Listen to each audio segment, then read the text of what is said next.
भारतीय फजाइया को आलमी सतह पर एक और सुबकी का सामना। दुबई एयर शो के दौरान भारत का जंगी तैयारा तेजस गिरकर तबाह हो गया। गैर मुल्की मीडिया के मुताबिक भारतीय लड़ाका तैयारे में तकनीकी खराबियां थीं।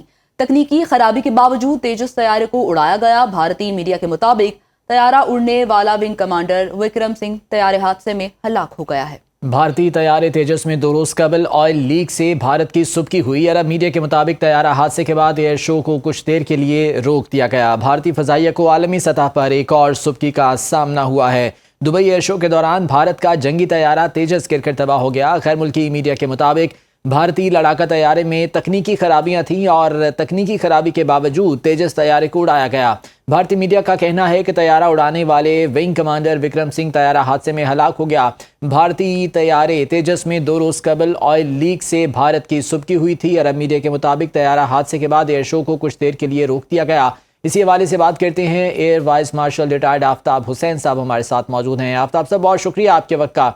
क्या कहेंगे इस हादसे पर जिसमें भारतीय तेजस तैयारा गिरकर तबाह हो गया? मैं थोड़ा सा पस मंजर में जाना चाहूँगा। तीजा से पहले इन्होंने लाइट कॉम्बैट एयरक्राफ्ट का भी तजर्बा किया था और ये कोई 10 साल चलता रहा और वो फेल हो गया। फिर इन्होंने अभी तीजा शुरू किया, लेकिन इंजन इसका जो है वो अपना खुद नहीं बना सके। और चूंकि ये एक्सीडेंट वगैरह तो हो जाते हैं एरोबेटिक्स के अंदर, बट इसकी हाइड्रोलिक फेलियर और कंट्रोल वो हुए हैं जो लूज हुए या खराब हुए हैं, जिसकी वजह से पायलट जो है उसको रिकवर नहीं कर सका। इस तरह के क्रैशेस तो होते हैं, लेकिन मैं यहाँ पे ये कहूँगा कि जी कवा चला हंस की चाल, ये हमारे थंडर के मुकाबले में ये जहाज लेके आने की कोशिश कर रहे थे और थंडर ने हर एयर शो के अंदर अपना लोहा बनवाया है। और तीजा जो है ये आई डोंट थिंक सो कि ये उस स्टैंडर्ड का जहाज बना सके हैं अभी तक। वो मैं ना मानू वाले पे अमल करेगा। और वाकई ये एक बहुत बड़ा शो है दुनिया का, दुबई एयर शो। इसमें सब डिफेंस के जो जितने भी होते हैं, एयर फोर्सेस के डेलीगेशंस गए होते हैं और लोगों की नजरें होती है जहाज़ों के ऊपर, और इसके बाद बहुत सारी डीलिंग होती है जहाज़ों की। और ये बहुत बड़ी सुबकी है और बहुत बड़ी जिल्लत का सामना है इंडिया को। जैसे कि मैंने पहले भी मेंशन किया, ये 10-15 साल एक और एयरक्राफ्ट बनाते रहे और वो ट्रायल के दौरान ही क्रैश हो गया था, LCA जिसको कहते हैं। और अब ये तीजा भी जो है ये भी फेल हो गया है। तो अल्लाह ताला का लाख लाख शुक्र है कि हमारे थंडर ने लंदन शो में, जैसे कि पहले भी मैंने अर्ज किया, और इवन दुबई शो में भी लोगों को बहुत इम्प्रेस किया है। काफी हद तक इनकी जो इंडिजिनस अटेम्प्ट है या एफर्ट है वो उसको काफी दचका लगा है LCA की नाकामी और अब तीजा की नाकामी के बाद। यकीनन आफ्ताब साहब, इससे काफ़ी ज़्यादा भारत को सुबकी का सामना हुआ है। साथ ही मौजूद रहें, इसी पर बात करेंगे। हमारे साथ मौजूद हैं दिफाई तज्जियाकार air vice marshal Ejaz Malik साहब। बहुत शुक्रिया आपके वक्त का। एजाज साहब, किस तरह से देखते हैं दुबई एयर शो में जो भारत को हजीमत का सामना उठाना पड़ा है, और जब एक बार पता भी था ये ऑलरेडी कि तकनीकी खराबी है, फिर भी तैयारा उड़ाया गया और उसके बाद हजीमत उठानी पड़ी? एविएशन इंडस्ट्री में हादसात का इस्तेमाल तो कभी भी होता है, क्योंकि ये आप तमाम जो है कुदरती फिजिक्स के जो कवानीन होते हैं उनके अंदर रहते हुए आपने अपने आप को हवा में सरबुलंद रखना होता है।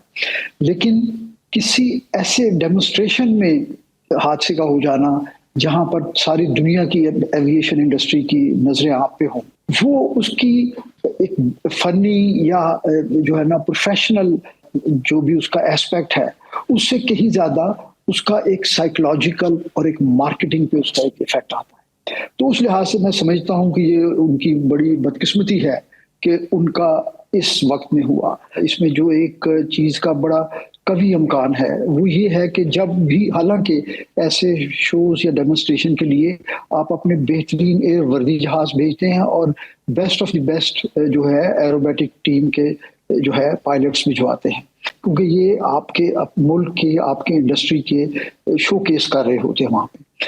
लेकिन इस दफा एक जो इजाफी चीज हुई वो ये है कि हालिया पाक भारत जंग में भारतीय फिजाइया को जो शिकस्त हुई पाक फिजाइया के हाथों, वो ऑलरेडी अंडर साइकोलॉजिकल प्रेशर है, इसमें तो कोई दो राय नहीं है।